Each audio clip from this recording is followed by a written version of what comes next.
Hello, everyone, and welcome back to another thrilling, exciting New Year. No, I'm kidding. It is New Year. It is January 1st. This is really cool. But no, guys, welcome to a brand new episode of Chris's Collection. This month we're going to be wrapping up the Nintendo 64, so let's start with let's go ahead and jump in with this game, Rogue Squadron. Rogue Squadron, the story behind this game, basically, I didn't buy this when I was a kid. My friend Gabe Oria did. And he seemed to like it. I, knew of it. I would go to his house and I would play. And I thought it was a really fun game. I liked all the ships. But yeah, despite being a huge Star Wars fan, I didn't partake. I'm not sure why. I don't think I have a reason why. But I didn't get it, and I later on bought it many years later. I got it for when I was going back and I was trying to fill out my N64 collection. I basically went through every single home console I owned, and I made like a checklist of these are the games I want to get. Like I went to Wikipedia and I just started like searching for stuff that I would want from like the list. They had like a list of like, hey, look, these are games that came out on this console, and I looked at them and I was like, oh man, I want this one, and this was one of the games because I just had so many great memories of it playing at my friend's Gabe's house. The biggest memory, and this is one that I think we all know, without question, is for me at least, is the Naboo Starfighter.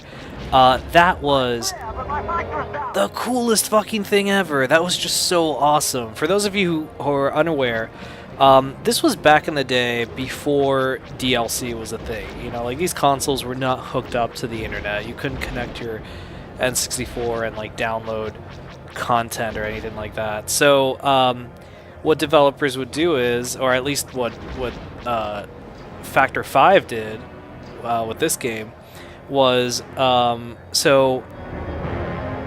this game came out, I think it was 1998, and they put the Naboo Starfighter from the Phantom Menace in the game, and it was locked behind a code that no one figured out before the Phantom Menace came out.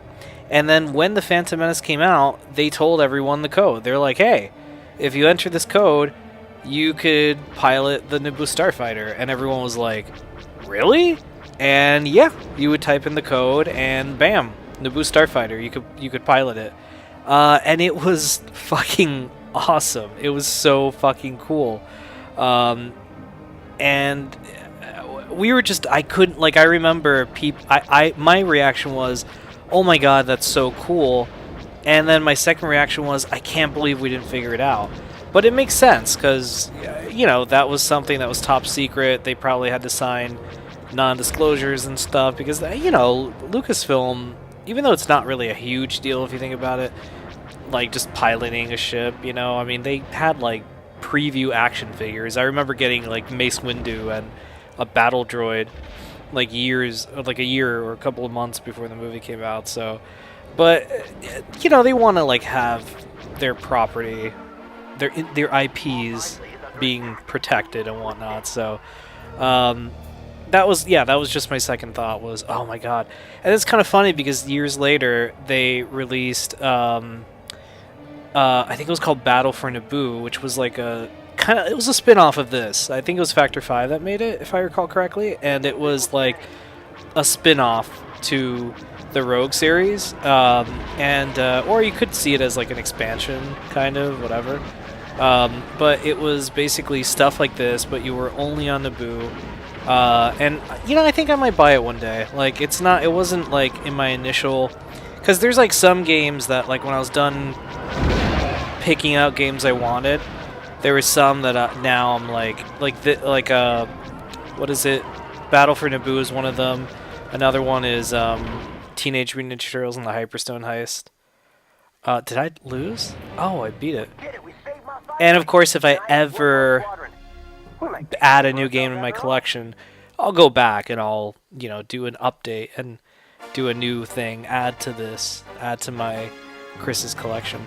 All right, guys, cool. We did a mission that was really fun. I'm gonna go ahead and cut it off here. But I hope you guys are enjoying the last couple of games from the N64. We have another episode coming up this Thursday, so keep an eye out for that. And Happy New Year's, guys. I hope 2019 is an awesome year for you guys. If you're watching this January 1st, yeah, let's make all those 2018 dreams that didn't come true now. All right, guys. Thanks so much for watching. Take care.